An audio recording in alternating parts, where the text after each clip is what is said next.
that you need to be checked out and evaluated. So by all means, help yourself. Also, I recognize that we gave away some books already. If you would like me to sign that for you, I'd love the opportunity. Hang out, grab me when we're done. We can knock that out and move forward from there. So just a quick kind of additional introduction into myself. As Ms. Tanya said, I have an active duty Green Beret. I do run a few companies here out of the press.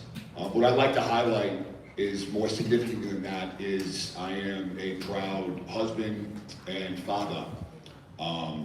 My wife is also active duty Army Special Operations. She's actually served now coming up on 25 or so years. Just started retiring a few months back, which has been a very interesting vantage point for me to be alongside her as a teammate as she's navigating through that really difficult challenge of hanging up the uniform. Any fellow veterans or family members of veterans here in the room today? Yeah, quite a bit. Outstanding. Yeah, thank you guys all for your service. And we are the proud parents of two young boys. Oldest is 8, youngest is 4. They're both savage animals. Fellow parents in the room, I imagine quite a bit, right? Yeah, you want to talk about something that'll change your perspective on a lot of things in life very, very quickly.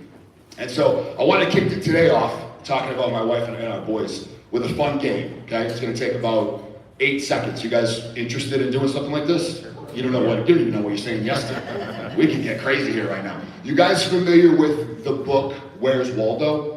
Right? Dude, kind of nerdy looking guy, glasses, striped shirt, you open the book, you try to find Where's Waldo. We're going to play the game, Where's Mrs. Lavery?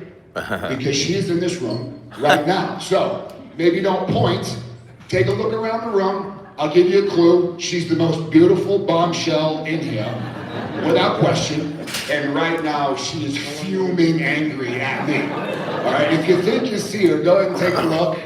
Yeah, 5, 4, 3, 2, 1. All right, Mama. That's good for him. Go ahead and stand up. Yep. Here we go. The great Mrs. Lavery. Where is she? Oh, great.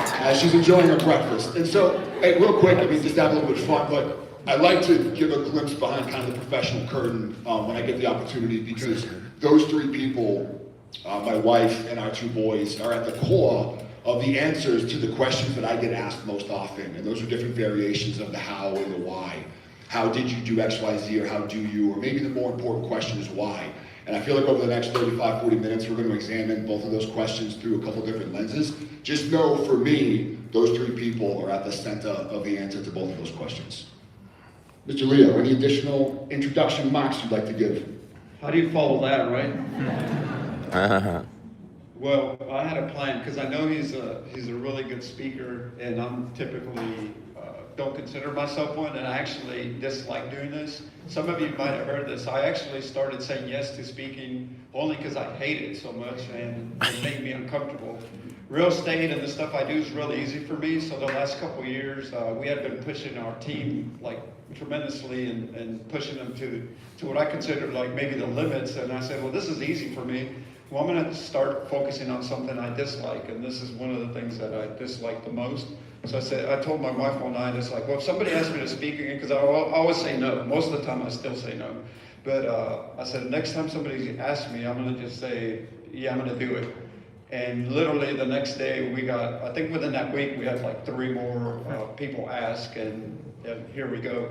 But we want to cue up the video. I knew he was a good speaker, so going back to he mentioned the why. I wanted you guys to know what drives me and my family to do what we do, and I knew I wouldn't be able to top him speaking, so we made a video. So Awesome. show the video. Good idea.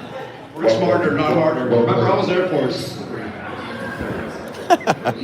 That's funny. The reason has always been bigger than business. From starting with a single property in Clarksville, Tennessee back in 1997 to projects spanning the country today. Every brick, every handshake, every late night idea carried a purpose. Real estate was the starting line, a way to reshape spaces and create opportunities for others. Over the years, their vision expanded into new ventures, diverse industries, and broader horizons, often guided by the same goal, to create lasting impact and build meaningful connections. Even as the businesses grew, they remained grounded in their belief that success should serve a greater good. Throughout the years, the Beyonds contributed on mission trips and in their local community, helping whenever and wherever there was a need. By 2024, it became clear that these efforts needed a dedicated home that could amplify their reach and unite others around the mission. And the Beyond Foundation was created to do just that, bringing together resources, partnerships, and support to strengthen organizations and neighborhoods, making a difference. The work builds on what was already in place, reaching close to home to support neighbors and initiatives right next door, while also extending far beyond into communities where everyday resources we often take for granted can create a meaningful, transformative change. By turning awareness into action, they've shown that what may seem small to some can truly change a life. What we build today should open doors tomorrow for someone else, for something greater, for what truly matters. Oh yeah, give it up.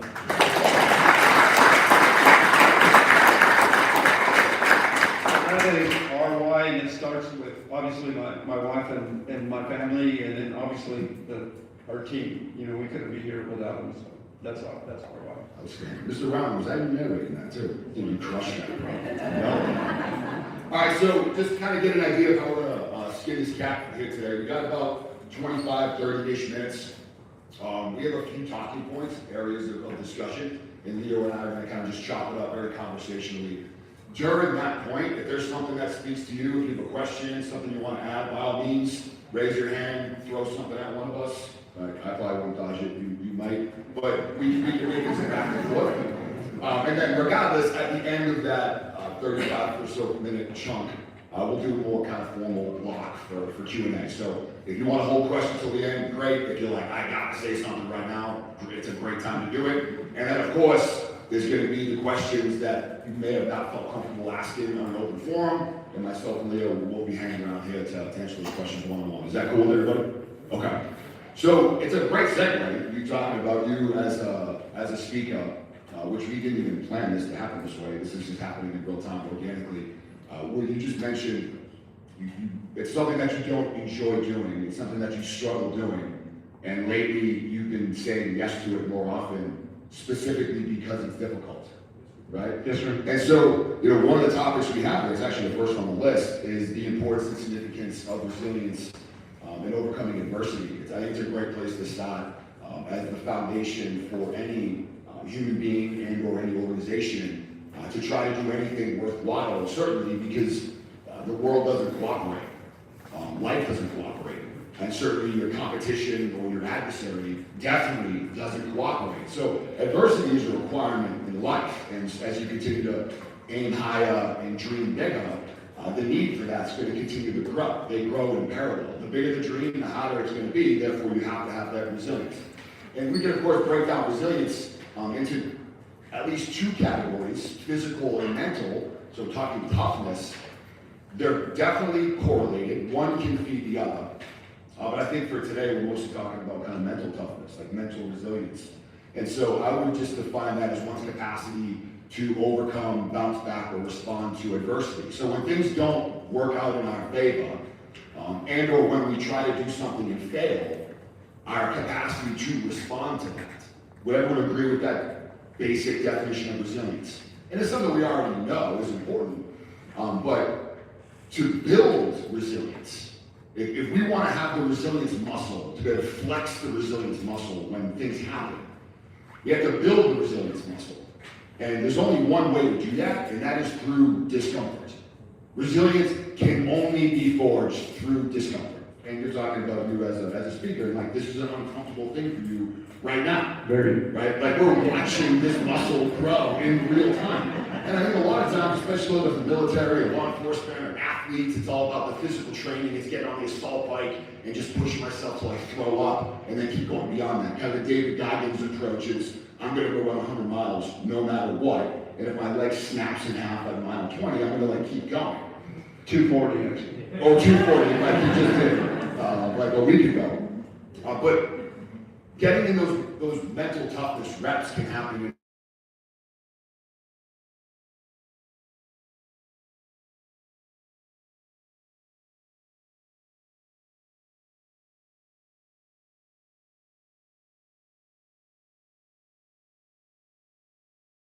to do it anyway. I'm going to lean into that discomfort, and you're actively flexing and building that muscle in real time. And then the result of that example may have not worked out the way you wanted. We've all been there many times before, right? Spouse, teammates, children.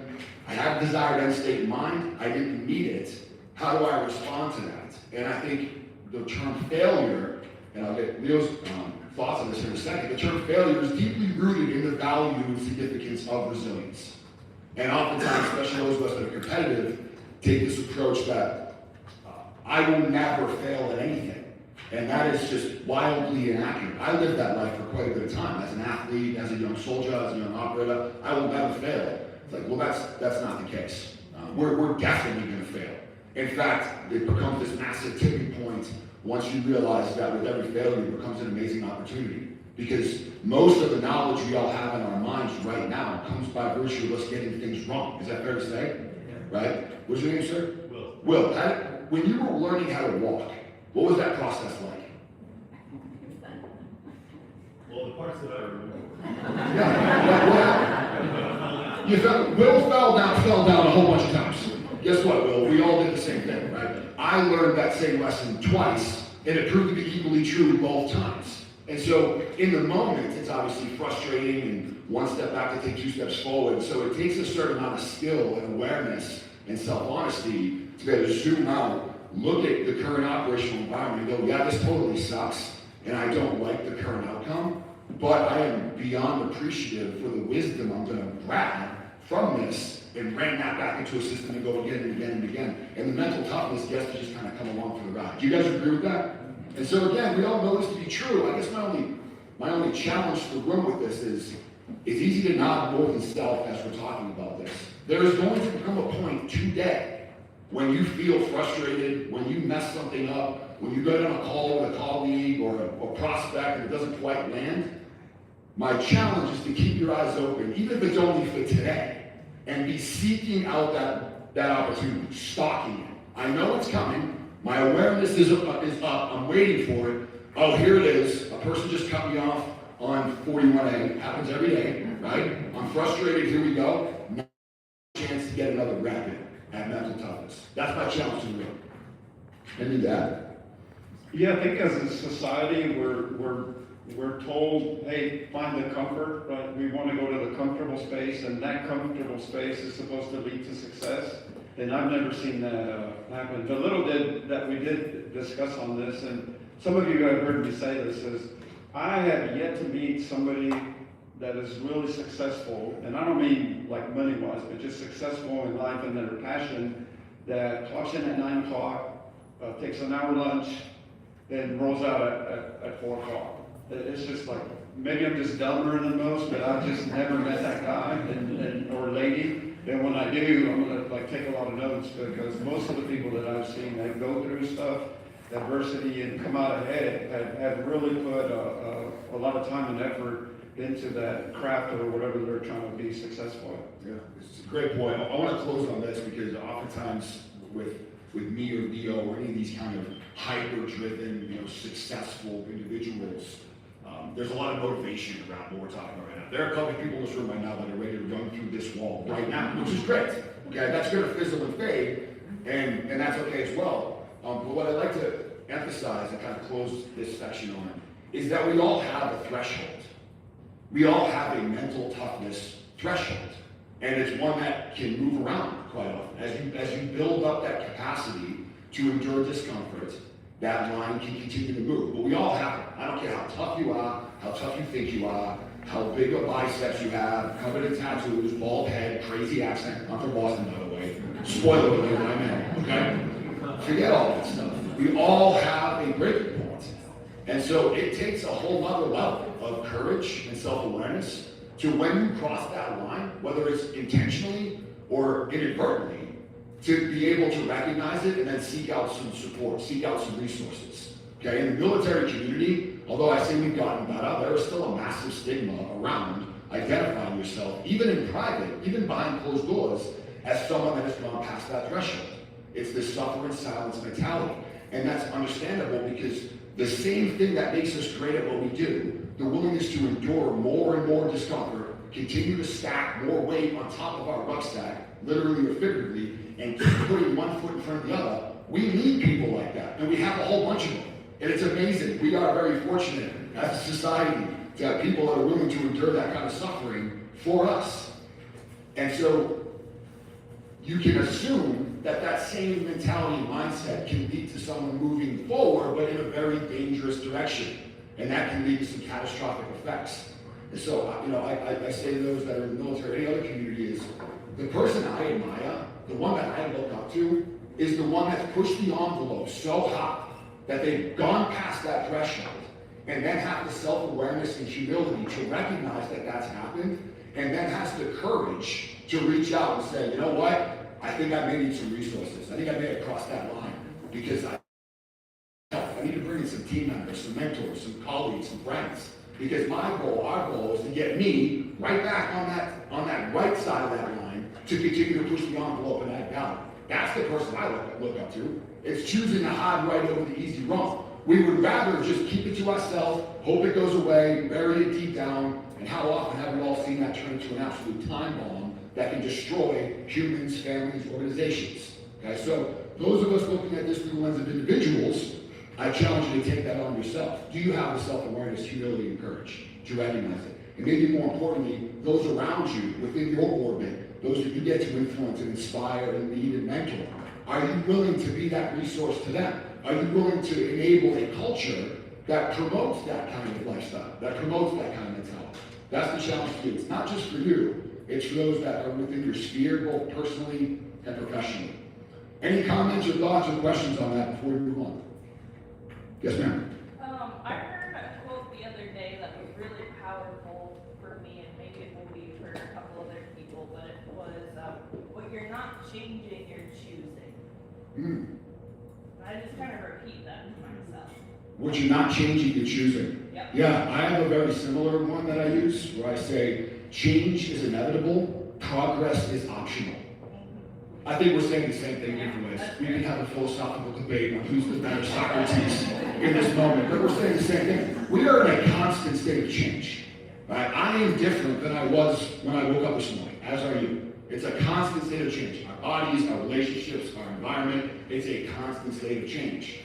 Trying to fight that, you are fighting a losing battle, guaranteed. The question is, are you willing to progress? Are you willing to invest deliberately in leveraging the change and dictating how am I going to change and doing all the really hot things that come with making that a reality? So, great point. Any last comments? You want to move on? No, I'm naturally like a doer, and those of us that maybe come from a military background or a little bit of a rougher upbringing, you're used to just doing this stuff on your own. And one of the biggest transitions for us was letting go of certain things, kind of like you said. I was fortunate enough to have the right mentors in my life to say, like, hey, you're past kind of like your capacity here. Now you're going to need to bring in people that help to get this vision expanded and grow to the capacity that I saw that I couldn't take it, or me and Lily couldn't take it to. And now we have a great team because we were vulnerable to say, like, hey, I need someone smarter than me, I need someone with more experience than me, and we have that team, and we feel so blessed to have that in our lives. That's why we're here. You know, the press couldn't have happened with Leo and Lily trying to build this. It happened with others doing it. I actually wasn't even heavily involved in doing this. I wanted this to happen, but we ended up having somebody that was passionate, that wanted to carry on the mission, and this is where we're at now. Outstanding. Another great segue. So we're going to move into the realm of leadership. We've been talking about leadership here just organically the last few minutes, and influence and inspiring others. And I want to tackle this from 2 points, because we really have leadership under pressure is kind of the theme. Right? Leading under pressure, leading when stress is high.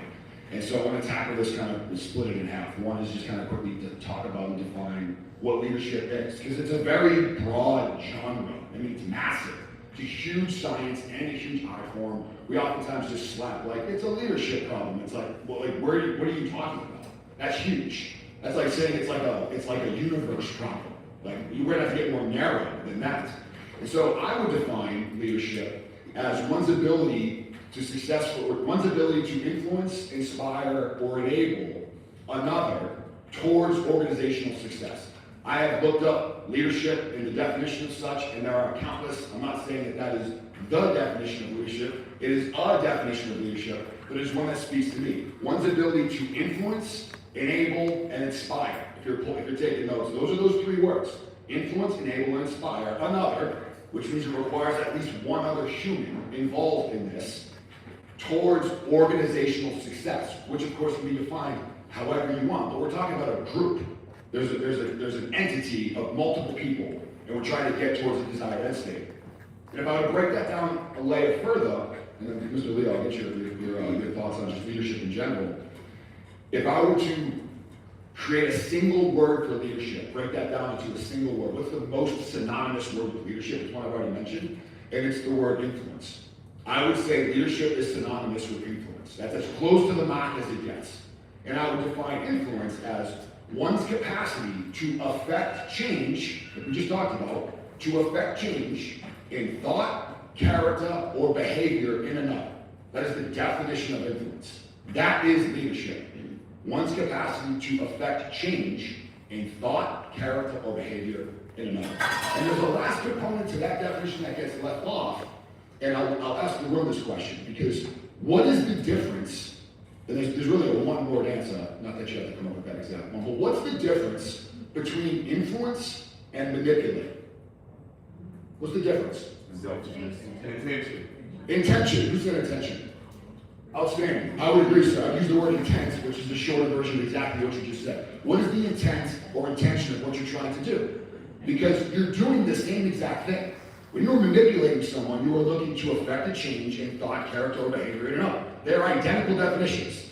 The last component is to whose benefit? What's the intent of the change you're trying to create? Is it to your benefit? What is your name again? Leva? Leva. Me? Oh my gosh, of course. It could have been like Some lost that don't hold it against you. It's not you, it's him. If I'm trying to influence you or manipulate you, I'm trying to do the exact same thing, but with influence, it's for your benefit or the benefit of the team. If I'm looking to manipulate you, I'm trying to do the exact same thing, but who's the benefit for? Me. It's for me, right? I'm trying to do the exact same thing with you, affect change in behavior or thought or character, but I reap the benefit with manipulation. So it's the same concept, it's the same thing, but an important difference. And so we oftentimes look at leadership solely through the lens of our professional lives, whether you're in a leadership position or not, which are two very different things. But I challenge us all to take that same mentality as it pertains to our personal lives. We're talking about influence. Positive influence for the betterment of the individual and the group. If you talk about the family, my job is to successfully influence my sons for their benefit and for our benefit as a tribe. So that's how I would define leadership. Any thoughts on just leadership as a whole? I think you nailed it. You know, leading by example is a big one sometimes. One advantage I have is that every aspect of our business at one point in time, I've done it myself. So when we ask people to do a certain task, it's not like, hey, you know, kind of like do as I say, but we've done it, so we know what it takes, the effort, the struggle. So we've been in almost everybody's shoes in our organization. So that's an advantage, whereas some people might have thought like, hey, we came up struggling. Disadvantage, I see it as an advantage. Well said, and you took my segue once again. What do you think, and Leo just mentioned it, it's a different word I'm going to use, but what do you think is the most effective means of influencing another? How do you do that? Most effective? Actions. Leading by example, which you just said. The one word would be implementation.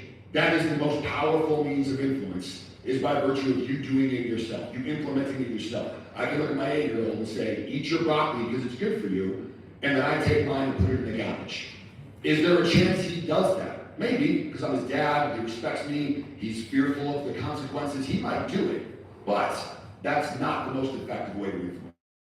What it is. If you are unwilling to do it yourself, good luck in making that seed stick and grow any kind of roots or grow anything real. If you're unwilling to do it, I would say don't bother trying to influence someone else to do it. Is that fair to say? Okay, let's just look at this from the second kind of aspect of this topic, and that is leadership under pressure. So we talk in general, influence, inspire, enable, affect changing behavior, all great things. Leadership under pressure. That's right up my alley. Right up your alley, man. What comes to mind when we talk about that? Risk. A lot of times people think success comes without risk or heartache, and people have no idea what we've been through in our lives.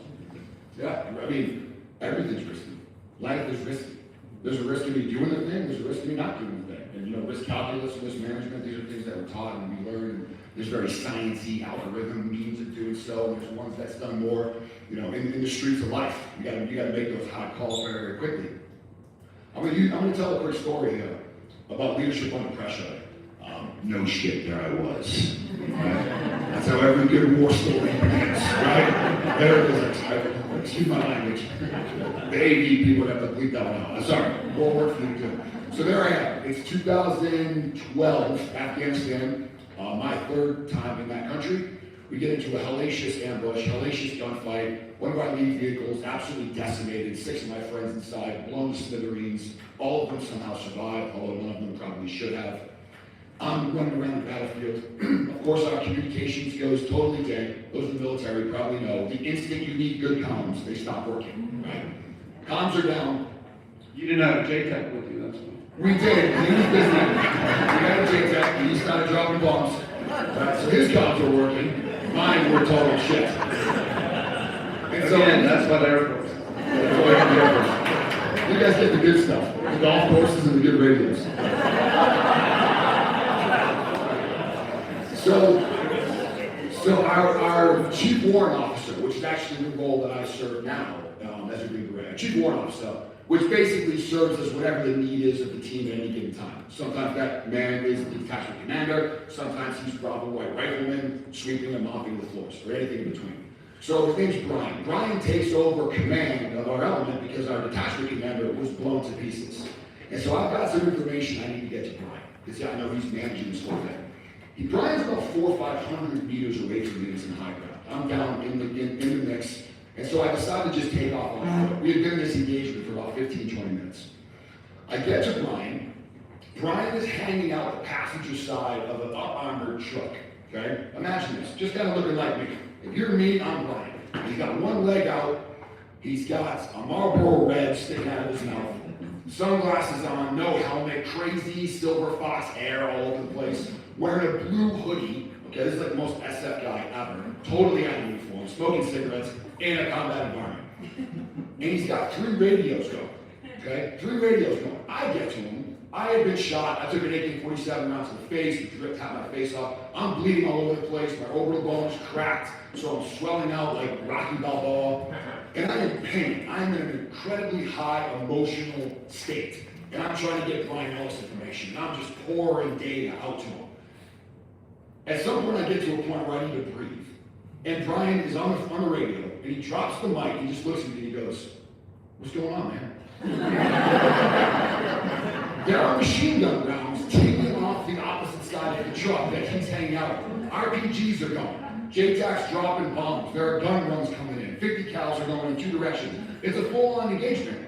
And Brian is eerily chilled talking to me, right? In this, I stopped in my tracks. I'm looking up at this guy because he's sitting on a high seat in a Mac B. I'm looking up at this guy, and in that moment I go, okay, here's where we're at. You are either one of the greatest professional warfighters I have ever been around, ever, or you are a serial killer. I'm talking skin suits on his bed, serial Ed Gein stuff. Me and my wife just watched that series. You're either the greatest, you're either Rambo or Ed Gein. That's it. There's no in between. And just how calm, cool, and collected he was in that. All the rest of us are painted out of our minds. That one interaction with Brian not only calmed me down immediately, but it made me admire him. I said, dude, I need to be you. I don't know how you got there to do this, but I need to be you. That was where the seed planted for me to want to become a warrant officer, but rank is irrelevant. It's more about the experience. It's about the exposure. It's about developing those skills. To be able to do this one very thing, when we talk about leadership under pressure, we're ultimately talking about emotional intelligence. That's what this breaks down to. And a subset of that is emotional control. One's ability to separate their emotions from their decision-making process. That's what this boils down to. Because we know, according to neurology, physiology, psychology, and probably a bunch of other ologies, is that emotion and logic are antagonistic of each other, right? As one goes up, the other one goes down. Okay? It is essentially impossible to make a highly logical choice when you're at a heightened state of emotion. Dale Carnegie may have said this best, where he says, when you're dealing with a human being, you're not dealing with a creature of logic, you're dealing with a creature of emotion. It's one of the things that makes us the most dominant species on this planet is the fact that there is an emotion attached to every single thought or action we have or do. It's also the same thing that opens us up to a massive vulnerability. The same exact concept. Emotional intelligence, emotional regulation is the answer to this question. And it is a skill. It is a skill that can be developed by only one way and one way alone. Mr. John, how do you develop any skill? A whole bunch of practice. Purposeful, deliberate practice. You want to get good shooting free throws? How do you do that? You shoot a whole bunch of free throws, right? That's it. And emotional regulation, in my opinion, is the differentiator between the highest performers, regardless of industry, and everybody else. One's ability to make difficult, logical choices under pressure. They have developed that skill. So it's at the core, it's a theme across all avenues of life, yet it is a skill that goes almost entirely neglected by most of us. If you're asking yourself right now, when was the last time I put in some reps on my emotional regulation? You are likely not going to have an answer. And that's a good thing. We've identified that right now. So again, in that traffic jam, driving down 41A, someone cuts you off, you feel the emotions start to peak. The world is your training ground. Now is your chance to get in some reps. Are you going to lose your mind, honk the horn, try to do a pit maneuver and probably kill both of you? Please don't do that. Is the middle finger going out the window? Or are you going to detach from those emotions, look at this logically, and make a sound, objective choice? Any last thoughts? No, I wanted to lean into the next section. Okay. We're going to move on to the next section. Anyone got a thought or a question they need to add to the discussion? Leadership under pressure? 3, 2, 1. Okay, we are right on track, actually. I think we're really good on time, too. Miss Tanya, we doing good on time? She runs the show. This is her world. We all live in it, especially this guy. Oh, we have one question. Yes, sir. Hey, so I was a fireman, and back in the day, we used to have to take the calls in directly from 911. So we'd be in the tower and taking the calls. When I was a rookie, the call would come in, and when I first got there, we were in training, we were in the tower, somebody called and said, "My house on fire," and such, and slammed the phone. And me being new, I'm there, okay, we can do it, okay, what do you do? And then I hang up as well. And it was an older gentleman that was more seasoned. He said, "You have to be cool. If you're panicking, they're gonna panic, and we'll never get the trucks out." And so over time, I learned that. And so, like you said, when those guys would come in, new rookies, but I've been there 35 years, when the call would come in, when we used to do that, and people like, I would just go over and get the phone. And those guys were watching, and the people be yelling, I said, "Now, calm down. We need this. What's your address? We'll get the trucks out." And dispatch it. So that's something, I understand what you're saying. If you're panicking and going out of your mind, you cannot be calm and relay the message and do the things you need to do. So I understand that. Yeah. I'd like to add, in our business, some of you that don't know, we're also involved in emergency services, remediation, and sometimes we get tasked with a large workforce order. So one of the largest ones that we ever had was we needed to get 1,400 people in El Paso, Texas, in the course of a week. And everybody lost their mind at work. And then I used to tell them, which we still say, it's like nobody panics unless they see me panic. You know, kind of like the old, if you see me don't run unless you see me running. So I think we've done a pretty good job, but it comes with experience, you know, I call it calluses. You build these calluses, and whether it be your mind or experience, and you're able to deal with them to where you're able to coach other people and say, hey, it's not as bad, but because there's experience here. And that's why I surround myself typically with people that are seasoned and have gone through stuff, people that are my peers, and then again, the younger people that you're trying to raise up to get to that level. Phenomenal point. All right, let's move on. Our third section. And so, I feel like Leo, you're going to have a much stronger position here on this than me. We're coming from different vantage points, but building mission-driven organizations. And maybe, mission-driven, it's a buzz term, we hear it all the time. Mission-driven products, LinkedIn, like everyone's like mission driven, this and that and whatever, it's all over the place. I'll kick us off by just taking the position that in order to build a mission-driven organization, you first need to know what the mission is, whether in business or in life. And I do a lot, my company does a lot of different organizations. We go around working with individuals and groups, and I'll put it out to the room and say, what is your current mission? And you'll see people just glaze over. They look around like, I don't think I really know. It's like, okay, that's a great thing to identify. Cliche expressions, if you don't know where you're going, any road will take you down. And I think when it comes to a mission, whether in business or in life, it's one that we tend to overthink, we tend to over-engineer, tend to overcomplicate. Like it has to be perfect. I'm going to spend the next 5 years coming up with a perfectly wordsmith, thesaurus-enabled mission statement. It's like, it's going to change.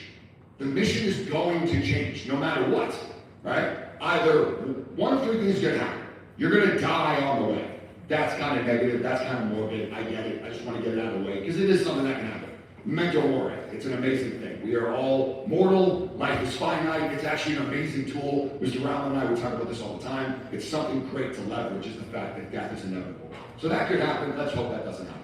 The second option, you complete the mission, you're successful, and then it's time to find the next one. Or, en route, which is what usually happens, you've learned some things, you've seen some things, your passions have maybe changed a bit, your purpose has adjusted, your family dynamic, your priorities have changed. Change is inevitable, progress is optional, life's going to continue to happen. So on that journey, you're like, you know what? I think I may just pivot slightly, right? I was on a 360 aspect, I'm going to go 355. And then someone will say, well, does that mean that everything you did up to that point was wasted? And I would say, no, of course not. In fact, it was required. That had to happen to get to the point to see the new vision, the new idea. You learned some things, you built up toughness physically, mentally, you got knowledge transfer, you invited more people into your orbit, and you made an adjustment. We tend to overthink it. But the second you can identify what the mission is, it allows you to stop asking you, what am I going to do question, which just keeps going on a loop indefinitely until you answer the question. What am I going to do? What am I going to do? What am I going to do? That is what I'm going to do. And now I've got a target, now I've got something to serve as a beacon to begin moving towards, and now I can divert all my attention to the how am I going to do that question. An entirely different question, but an important one to make. So I think just identifying what it is an essential component in building a mission-driven organization, we think. 100%. I have a quote that I picked up recently that says most great ideas die in the planning stages.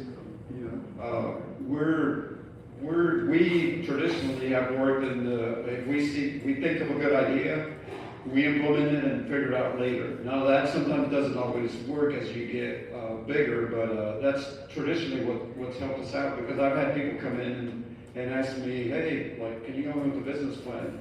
And God's honest truth, I've never had one. It's just like we believed in what we were doing, and had the mission in mind of like end result, and everything's gonna, to Nick's point, everything tweaks, and there's gonna be changes. Nothing's ever gonna go as planned. Yeah, no plan survives first contact, an expression we have in the military, which means that you spend months or weeks on this game plan. Here we go, here's the bad guy, we're gonna infield here, offset here, 2K foot movement, overwatch, breakout, blah, blah, blah, assault team. We got the whole thing mapped out. And within seconds of an operation, Dan knows about this, within seconds of an operation kicking off, rounds start flying, the whole plan goes out the window. And then you may then rebut that and say, well, if you mean the second a problem arises, what's the point of the plan to begin with? Which is a fair question. And I will respond, it's a known point to return to and a known point to modify from to continue to move towards that objective. Because in real time, especially because we're talking about organization, we're talking about a team, it's not just you. It's not just a one-man task force, self-employed, you living isolated in South Dakota by yourself. We're talking about an organization where there's other humans involved. These humans are all solving really difficult problems in real time. They have to prioritize those challenges, come up with solutions, and then eventually you can regroup, reassess, and get back on a track that's likely going to be different, but that's impossible if you don't know the point to return to. That's the value of the plan. Not that it's going to be executed in its totality, in its perfection, from point A to point B. And the mindset is key, right? So if your organization is in line with what you think or feel or are passionate about, they'll get lined up with you. One of the best things that music to my ears when I hear an organization that say, hey, we're in the yes business. So we say yes first and then figure it out later, versus a lot of organizations will come up with the negative of like why you can't do things. Well, my take is always like, well, somebody's going to do it, right? I always say this, that the guy that's going to take us to Mars has no experience, you know, not a engineer by trade, but just the guy that figured out that, hey, or decided, hey, I want to go to Mars. So guess what? I'm pretty sure we're going to go to Mars. You know? Yeah, and the last thing I'll make on this, because of building mission-driven organizations, is you got to be willing to pay the costs, right? You have to be willing to pay the costs. When I was at Walter Reed, and I was learning how to live life as a one-legged guy with this one singular mission on my mind, and I was getting back to the ODA, getting back to the team, and getting back into combat, and getting back to living the life that I loved, countless times a day when I would be literally or figuratively on the ground, face down, and all the self-doubts coming in, all the frustrations coming in. Maybe there's a reason why no one's ever done this before. Maybe it really is impossible. We've all been on that roller coaster ride before as a result of a failure or something not working out the way we want to. The mantra I would tell myself then, and it's one I still tell myself today, is this is the cost of admission. We all want things. We all want endless amounts of things. I want the Bugatti, I want to be the best dad ever, I want to write a book, I want to build a business, I want to play on Sundays in the NFL. Like, we all want things, and that's great. But those are going to come with some serious costs. And in that one moment, it's just, this is an opportunity to pay that cost. You decided you wanted this mission. This was your choice. And so, if you want to make that real, you have to pay those costs. And we really have three primary means of currency. We have money, we have time, and we have energy. That's it. That's what you're paying. Now, in the world of business, and oftentimes you see these entities, these companies that are, you know, people first, or we are people driven, we care about our people. That's great. You better be ready to cut the check, literally and figuratively, when it comes time to pay that cost. If you want to invest in a human or a bunch of humans, no one's giving you that for free. No one's just going to give me 45 shares of Tesla. I have to go buy it. I have to take this, lose it. I don't get to buy the Jordans that I thought looked good. I'm going to put that over here in hopes that it's worth more in 5 or 10 years. Investing in people is the exact same thing, whether it's currency, energy, or time. You are taking a gamble on a human or a bunch of humans. It's going to affect the bottom line. And certainly we talked about resilience and crossing that threshold. If I have a moment in time, what's your name, sir? Jim. Jim's on the team. Jim's dealing with some stuff. Talk about mental toughness. Jim, have you and I ever met before, Dan, in our life? We have. Okay, a horrible example. Okay, okay, we remember each other. That's fair. I want to make the point that I'm not talking about Jim literally here, and Jim totally effed that up for me. Appreciate Jim. Jim, Easy, he's my boss. Well, you know, someone's got to be. Someone's got to keep you comfortable. It's still spinning all over the place now.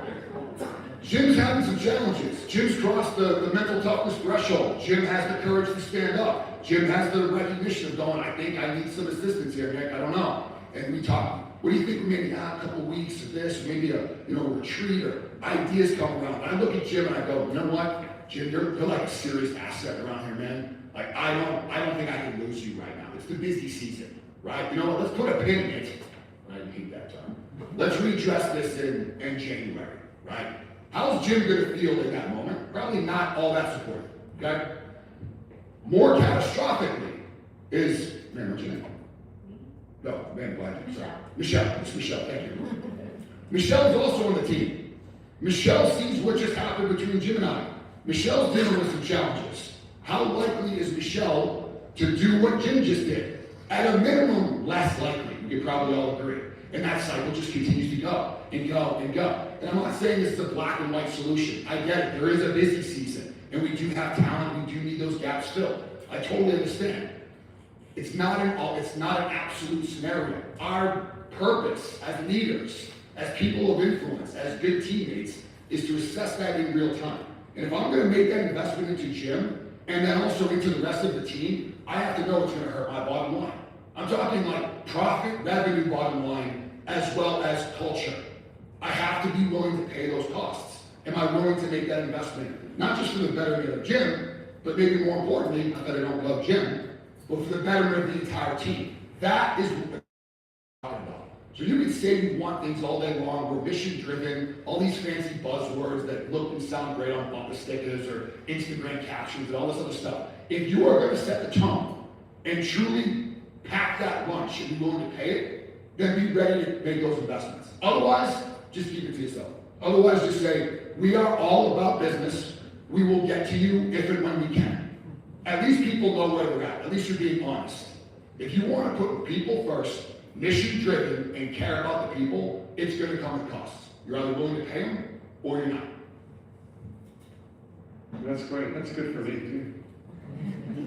It's so true, because people don't realize the cost to what people deem as success. You know, I might see it a little bit different, and for me, it's my kids, right? Seeing them getting to a level where they're content and happy. But there was a huge price that was paid for even this level of success that people don't realize.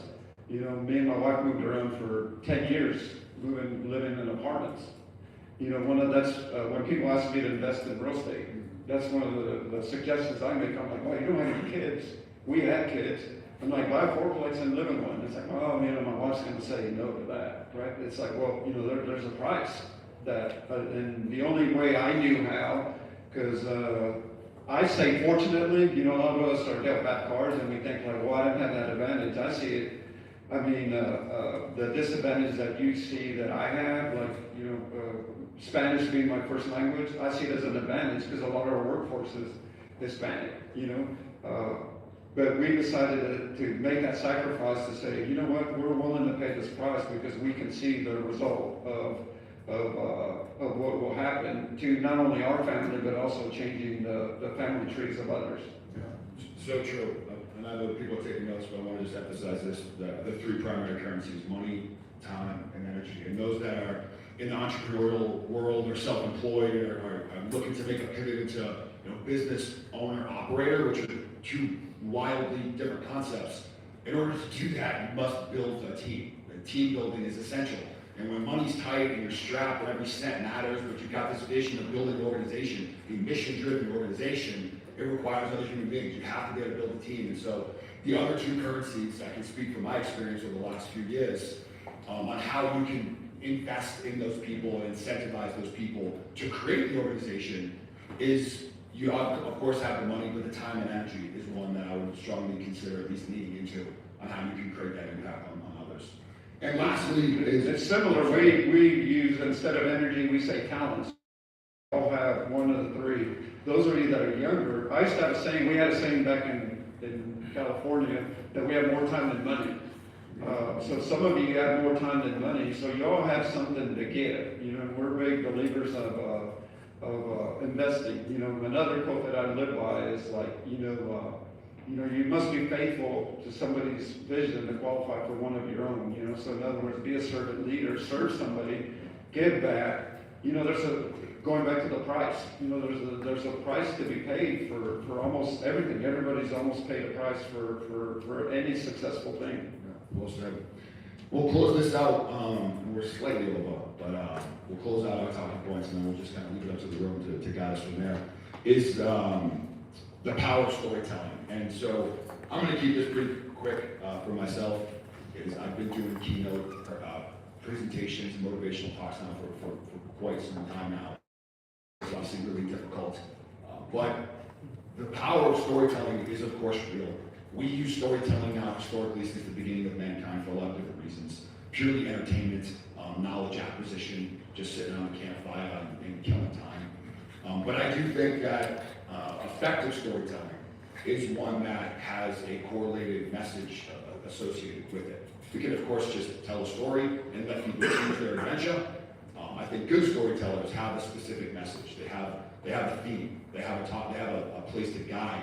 And one of my mentors that I've learned from over the years, who's a phenomenal public speaker, he said, nobody cares about your story. And that's not to be taken literally, okay? There are some that absolutely do. But nobody cares about your story.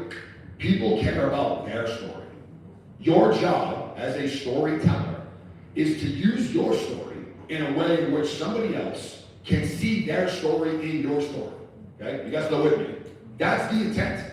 No one cares about what you've been through. Again, nobody cares. People care about what they're going through.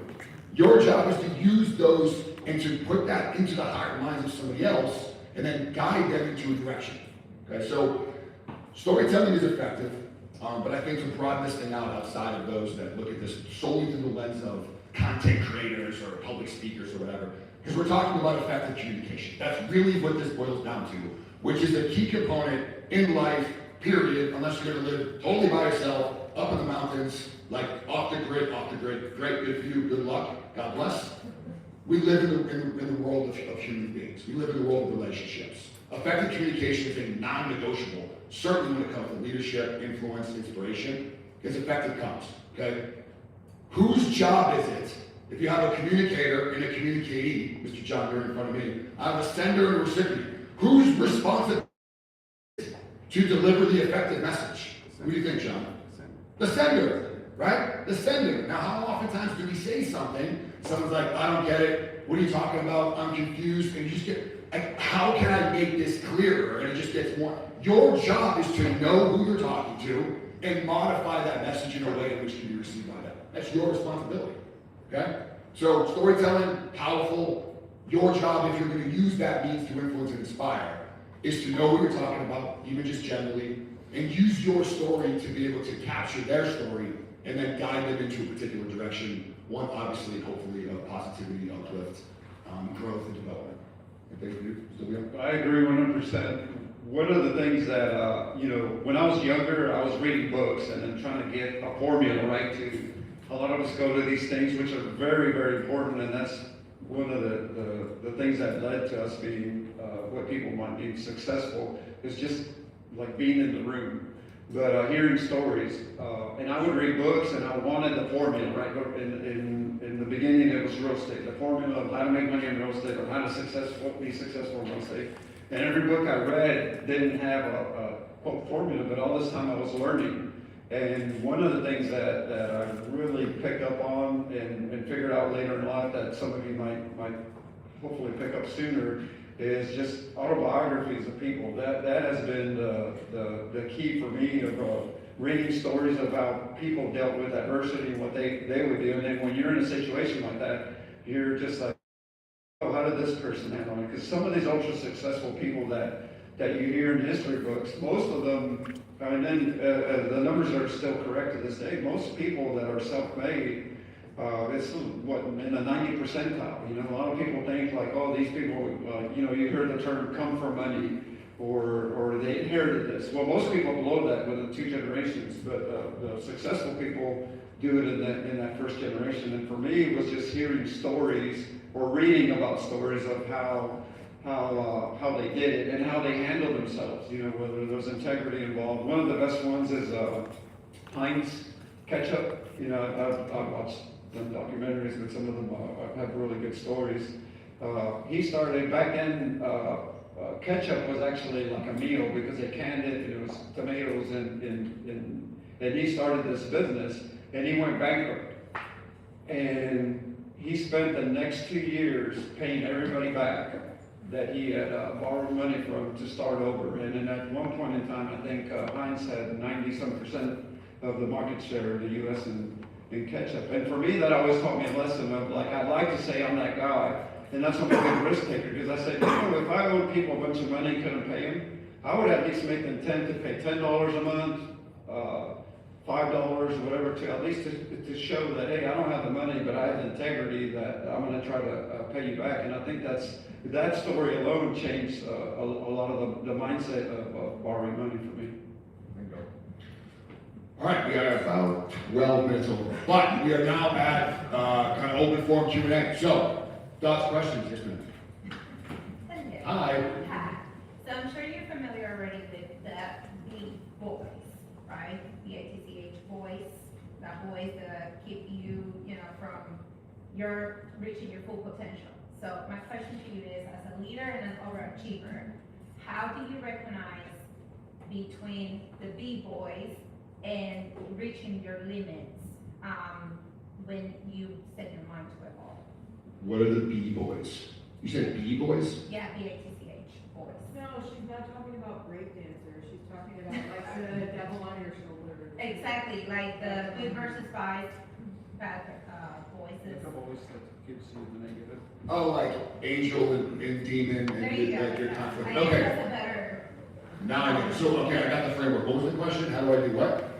How do you recognize Yeah. that as an overachiever and leader, that you're between the basically the devil talking in your shoulder, and are actually reaching your limits? Yeah. Let's take that first bit.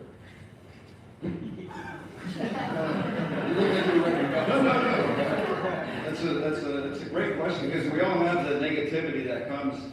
I think key is surrounding yourself with, you know, because the voice is not really there, it's just you, right, but what you put in your mind. So I've been better at it of trying not to surround myself with negative people that are gonna push you. One of the best compliments that I got was for my son. He's 22. At the time he was 20, and he lives in St. Pete full time.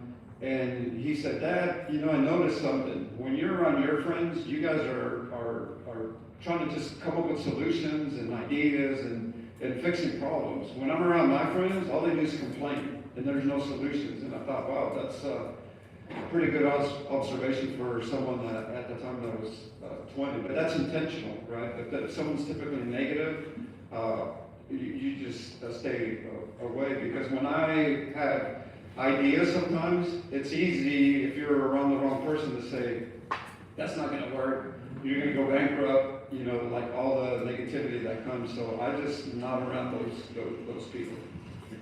Some of that speaks to me. When you talk good versus evil, angel, devil, that's great. I think, but I think oftentimes for me, what I'm thinking is the same question is being asked, just from two different places. And the question is, what if? And you've got, let's say, positive and negative. And the negative version of the what if is coming from your practical, logical brain that's trying to protect you to ensure our survival. So I'm gonna go for a 500-pound max squat right now, and that devil or that logical is saying, well, what if you crumble under the vibe? What if you can't do it and the girl you want to impress is watching and you're embarrassed? Like, what if to protect us? Well, the same question can come from our heart or from our soul. Well, what if you do it? What if you accomplish it? Well, what then? So it's the same question that's being asked to us. This really is risk calculus. This is risk mitigation. It's the exact same process. You're asking the what if question, severity and likelihood of the bad thing, but we oftentimes forget to look at it through the lens of opportunity of, well, what if you pull it off? Whether it's a back squat, or to ask an amazing woman to marry you, or stop to write the book, or stop the business, or whatever the thing is. What if it goes wrong? What if you fail? What if people make fun of you? What if you waste the next 10 years of your life? That's coming from a place of logic. Your brain wants to protect you. Your brain wants homeostasis. Your brain does not want you outside the comfort zone. It wants to keep you right there because it ensures the greatest likelihood of survival, to keep you alive as long as possible, mitigate risk. Your heart and your soul, those know no boundaries. Those only explore what's possible. What if she says yes, and you find out you're living the most amazing life ever? What if? And so, to summarize, I think it's inevitable. We've all been there. We at least have two voices. Some of us have about 40 that are talking at all different times. So it's a multi-phase dialogue conversation happening in a group setting. But I think the way we can leverage that is how do you leverage fear? What are you more fearful of? The potential bad thing from happening right now? She says no, you can't get the weight off the ground, you don't get the book done in 2 years. What are you more afraid of? That? Or are you more afraid of regret? Looking back at a month or a year or a decade or at 97 years old in hospice, looking back to right now going, man, like, what if you just went for it? What could have happened? If you just asked her the question and she said yes, like, and so what's more scary, right? I'm talking to you, I'm talking to the room. What do you fear more? The potential bad thing or regret? And I just use that as a way to navigate through how situations. Of course.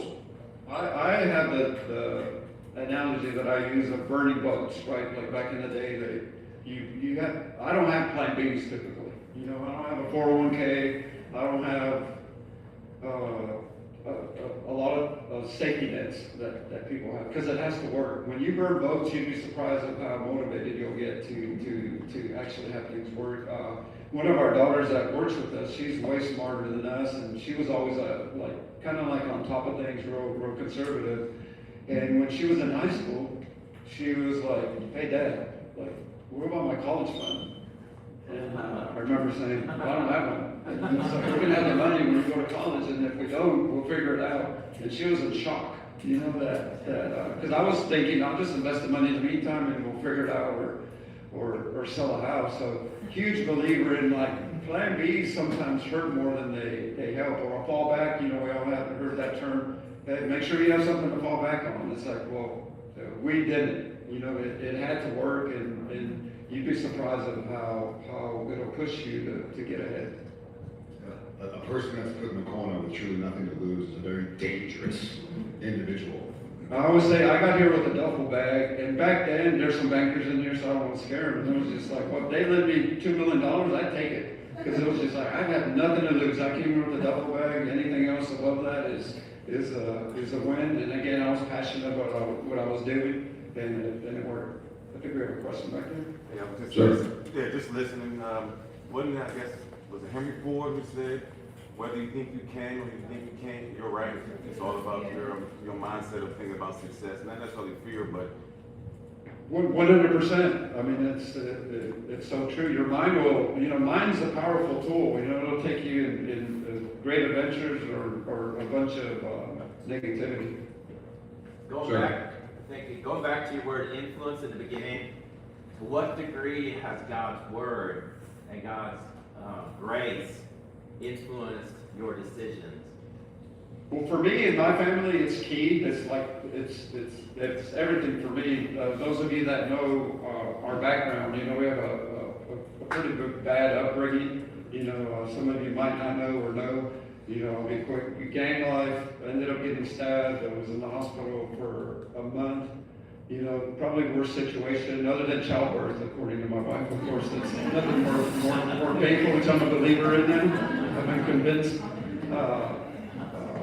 But horrible background. God changed our lives for the better. So for us, it's a staple in what we do, and you can see it hopefully in the work we do in the mission work.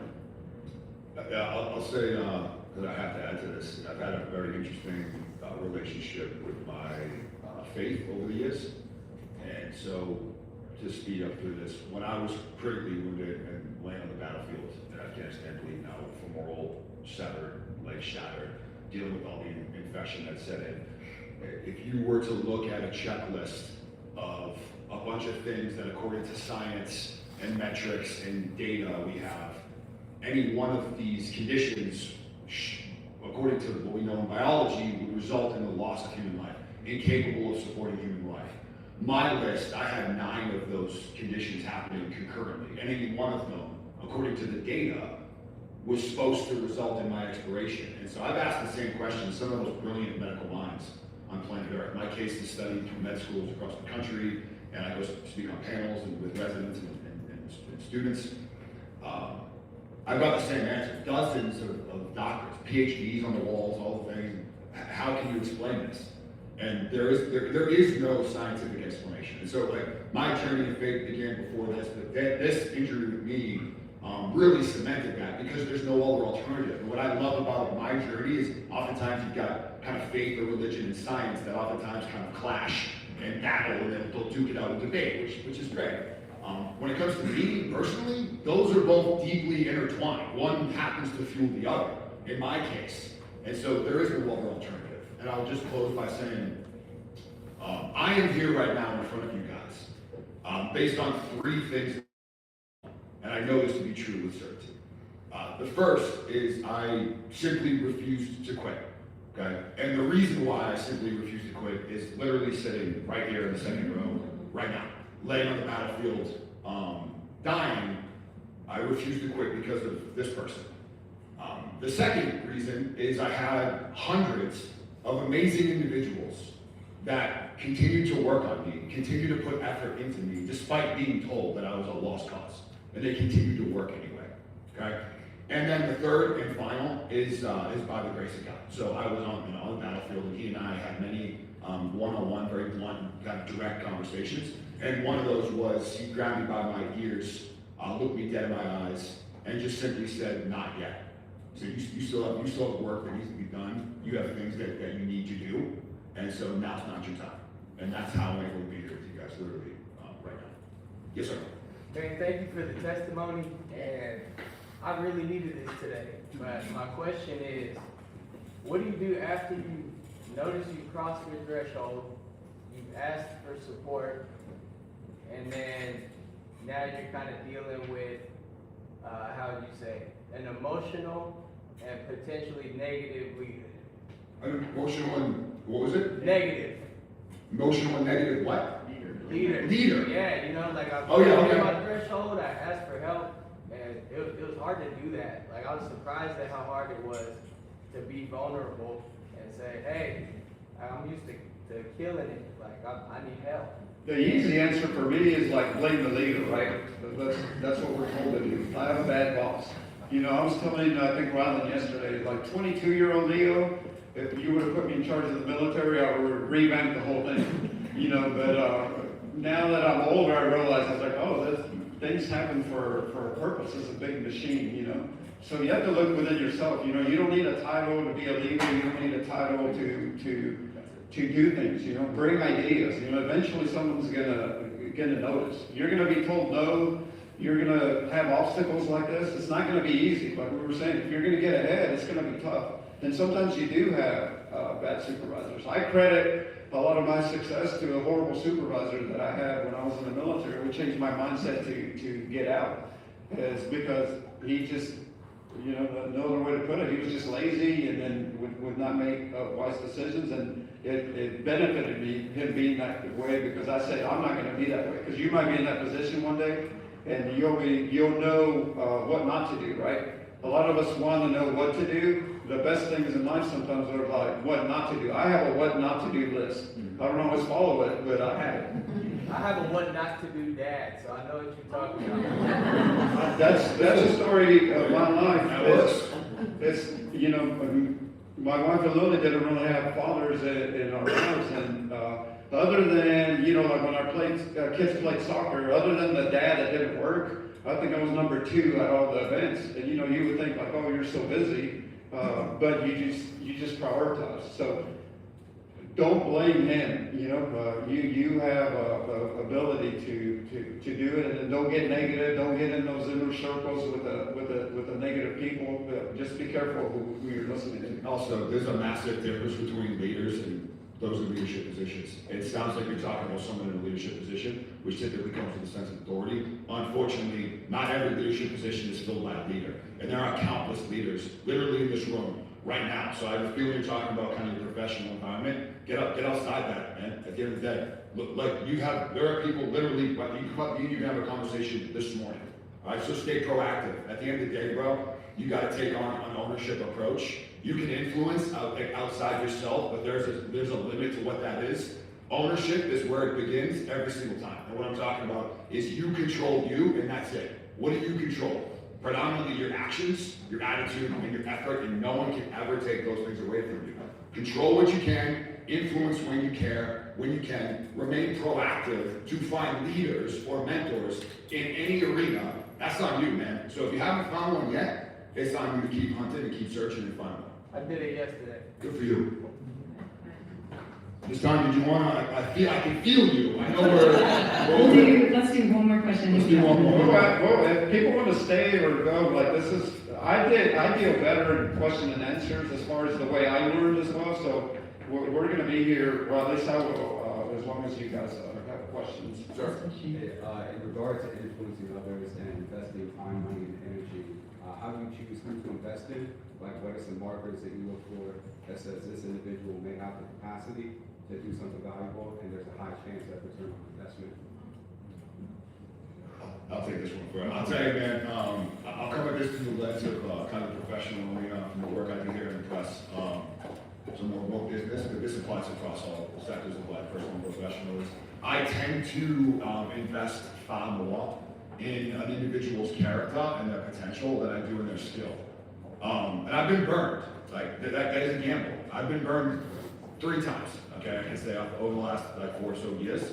It doesn't work out. You know, skill matters. I'm not saying skill is irrelevant. Certainly depending on the function, the need, the demand, the priority, all these other things. Like there are times in business and life you're like, I need someone capable right now that can do this thing. Great, no problem. I tend to take an approach where I'm looking at the character, the values, and the potential of the individual, because I'm willing to make those investments, time, money, and energy into the development of the skill. I could teach a cat how to shoot an AK-47 effectively in combat. I spent the majority of my adult life doing that exact thing, okay?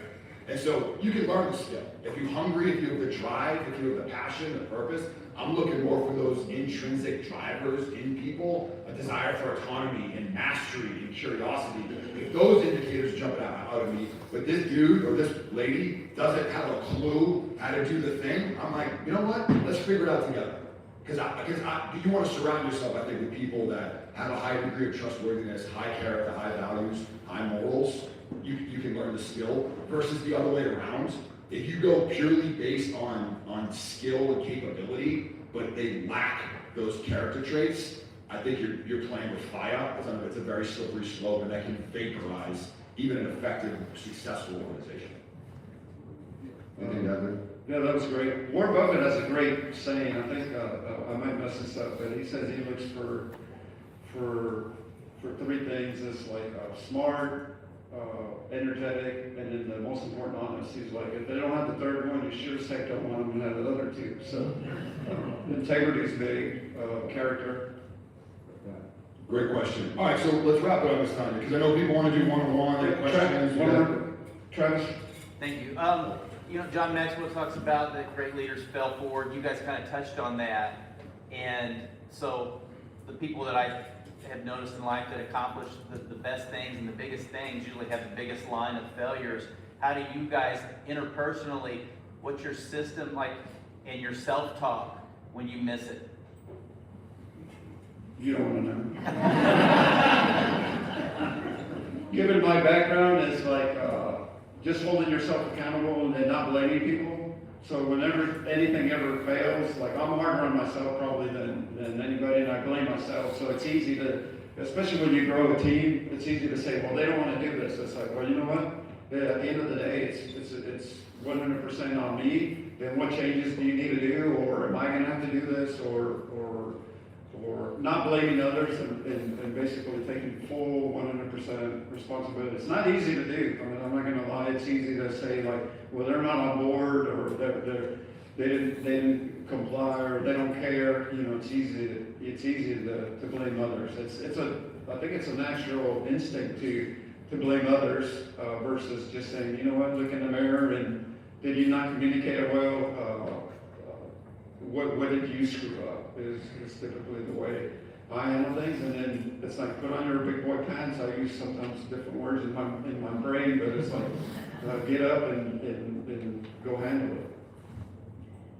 Thank you. Can we give them a round of applause for today?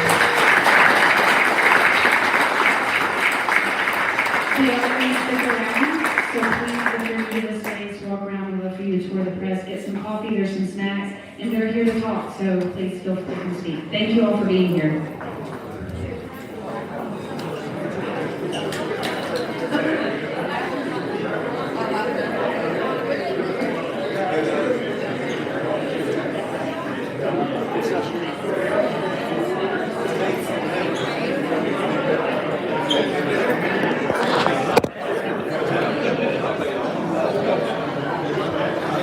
Awesome.